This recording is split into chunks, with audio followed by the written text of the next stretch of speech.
Sarà Padova il 21 marzo, la città al centro della giornata della memoria e dell'impegno, appuntamento ora riconosciuto per legge dedicato alle vittime innocenti delle mafie. Inutile negarlo, anche a nord-est, anche a Padova, il pericolo che questi fenomeni sia presente è alto e Padova, una delle capitali economiche del nord-est, vedrà un corteo sfilare da Piazzale Boschetti a Prato della Valle, dove verranno letti tutti i nomi delle 1000 vittime innocenti della mafia. Il nostro dovere è prendere coscienza che è un problema trasversale a tutte le nostre realtà, mafia, corruzione, forme di illegalità, evasione, usura, varie forme di illegalità.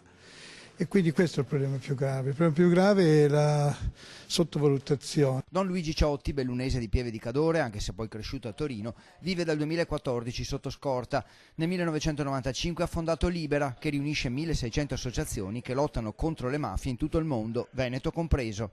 Questa è una terra che ha sempre avuto gli anticorpi, che ha sempre saputo reagire, è una terra di grandi lavoratori. Allora ci vuole in un momento come questo la lucidità da parte di tutti di assumerci di più uno scatto, perché i mafiosi ci sono. Chi è attratto dalle mafie si nasconde, diventa imprenditore, la mafia diventa più flessibile, entra in quell'area grigia tra il legale e l'illegale, difficile da individuare. Come essere lucidi, attenti, prendere coscienza delle cose belle che questa nostra regione ha. Io sono un veneto, sono orgoglioso di essere un veneto.